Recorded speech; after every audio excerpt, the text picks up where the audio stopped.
Ganjar dan Prof. Mahfud yang saya hormati, sesuai yang tadi disampaikan bahwa saya akan bertanya berkaitan dengan bidang hukum dan pemerintahan.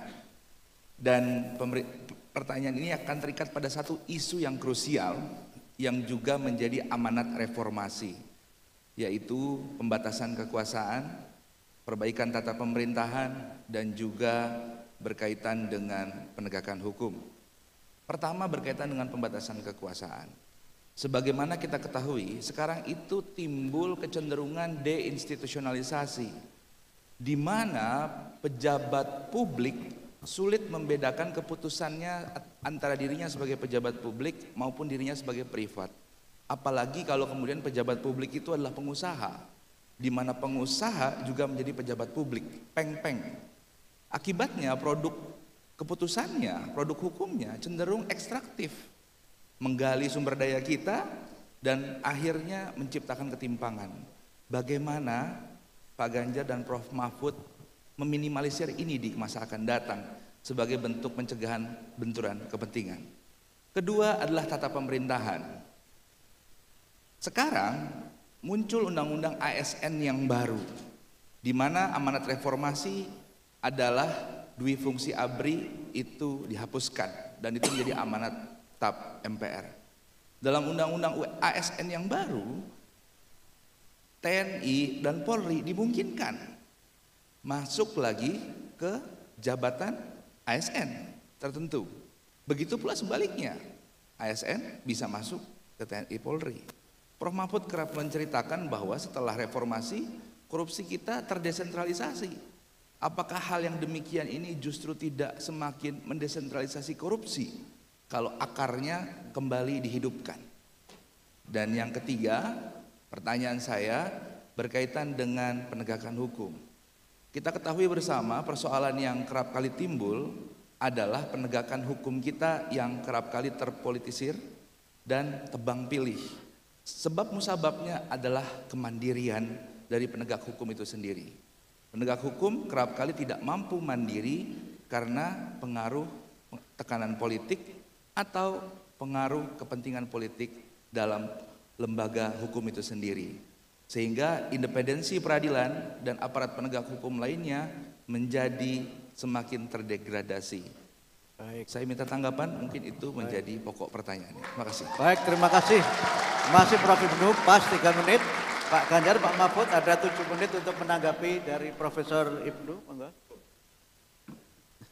Baik, negara kita adalah negara demokrasi konstitusional, artinya punya konstitusi. Nah, konstitusi itu sebenarnya isinya adalah membatasi kekuasaan, membatasi lingkupnya, artinya lingkup kekuasaan itu dibagi-bagi, legislatif, eksekutif, yudikatif, pusat, daerah, itu batas. Lalu membatasi waktunya, harus ada periode tertentu, 5 tahun, diperpanjang 5 tahun, sudah itu selesai, itu membatasi waktu, itu konstitusi. Oleh sebab itu sebaik apapun orang memimpin, kalau sudah 2 periode tidak boleh lagi dengan alasan dia masih baik, dia masih dibutuhkan, tidak bisa. Nanti kalau itu dituruti nanti akan ada lagi orang baik yang akan datang minta diperpanjang lagi.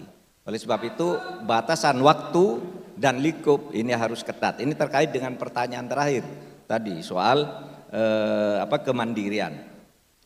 Kemudian soal pemerintahan ya, begini, tadi waktu dan tempat soal kekuasaan itu juga sekarang berdasar hasil penelitian, kekuasaan sekarang itu banyak sekali yang eksesif karena adanya konflik of interest. Ini hasil penelitian Transparansi Internasional Indonesia, dikatakan yang menyebut negara Indonesia itu negara sekarang indeks persepsi korupsinya anjlok gitu ya, dari 38 ke 34, padahal kita sejak tahun 1999 itu menaikkan dari 1 setiap tahun 1 tidak pernah naik melompat ke 3, pernah ke 2, lalu tahun berikutnya turun lagi 1, naik lagi sampai akhirnya di tahun 2021 indeks persepsi korupsi kita itu 38. Tapi tiba-tiba pada tahun 2022 anjlok turun menjadi 34. Apa penjelasannya? Karena tadi batas-batas kekuasaan itu bercampur baur. Misalnya di lembaga legislatif. Di lembaga legislatif itu ada orang menjadi anggota DPR sekaligus punya perusahaan. Yang kemudian kalau ada nego-nego dengan pemerintah bagi pengembangan perusahaannya digarap di legislatif dalam forum rapat kerja dan sebagainya. Kadangkala menteri itu ditekan, sesudah ditekan gitu bicara keras, nanti sesudah keluar dari sidang lalu pesan proyek. Itu DPR, banyak itu.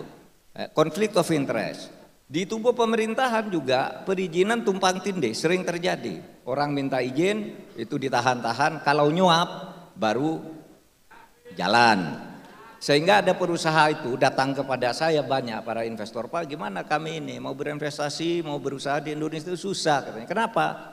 Yaitu kalau kami tidak nyuap kami kalah di dalam setiap usaha proyek, dikalahkan ke orang lain yang nyuap. Tapi kalau kami nyuap lalu diketahui oleh civil society kami yang ditangkap gitu, dipenjarakan. Kalau enggak nyuap enggak dapat, kalau nyuap dipenjarakan gitu. Itu jadi masalah. Nah itu yang harus sekarang ini kita urai. Dan kita pecah, tidak boleh itu terjadi lagi. Nah, kemudian soal undang-undang ASN itu memang problematik. Dulu kita di zaman reformasi itu kan sudah TNI, Polri dipisah, sudah oke. Kemudian TNI kembali ke Barak, tidak boleh masuk lagi ke jabatan-jabatan sipil. Tapi dalam hal-hal tertentu terkadang diperlukan loh. Misalnya irjen, kadangkala itu memerlukan satu orang yang sangat kuat. Nah oleh sebab itu di dalam undang-undang itu diberi peluang, tidak mengharuskan. Beberapa jabatan sipil tertentu bisa diisi hanya untuk 10 lembaga sipil, kan begitu ya. Ada Menkumham, Mendagri, Menkumham, Polhukam. Itu ada beberapa jabatan sipil bisa diisi oleh TNI, tapi itu pun sudah pada tataran eselon 1. Tidak boleh ke bawah itu kalau diisi TNI.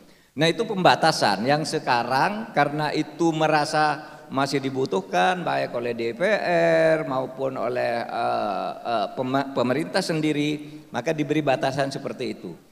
Tentu seperti saya katakan tadi, hukum itu kan sebenarnya resultante ya, kesepakatan kan.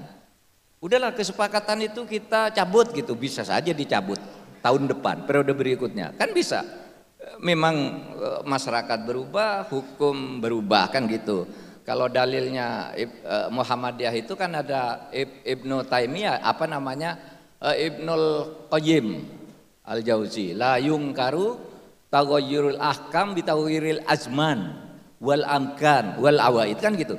Nggak bisa ingkari, hukum itu berubah kalau waktunya berubah, pemerintahnya berubah, itu bisa diperbaiki kalau saudara nanti beri dukungan kepada kita.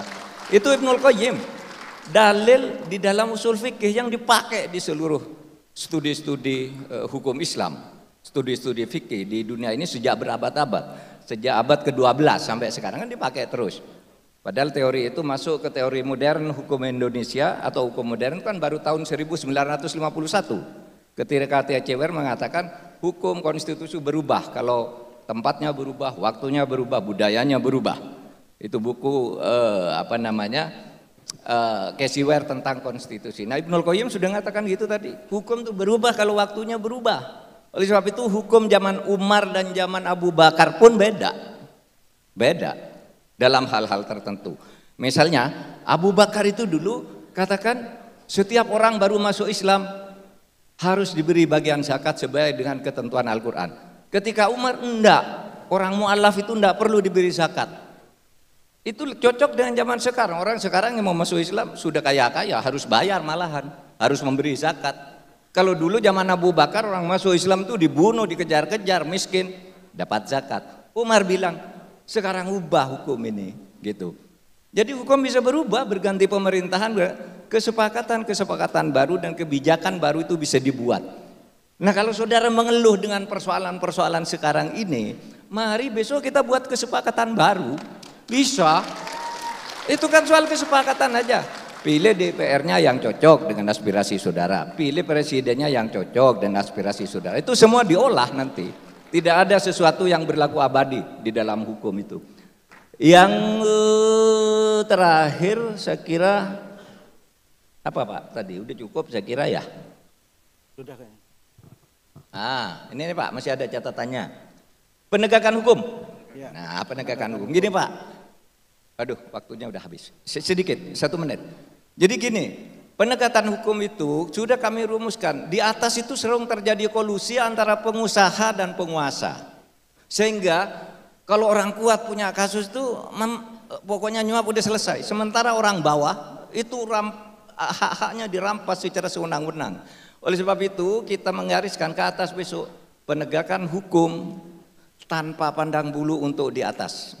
Penegakan hukum dan kepastian hukum nih, orang yang minta izin apa ditunda-tunda kalau enggak bayar, sudah dapat izin kali-kali dicabut tanpa diberitahu, itu enggak ada kepastian hukum.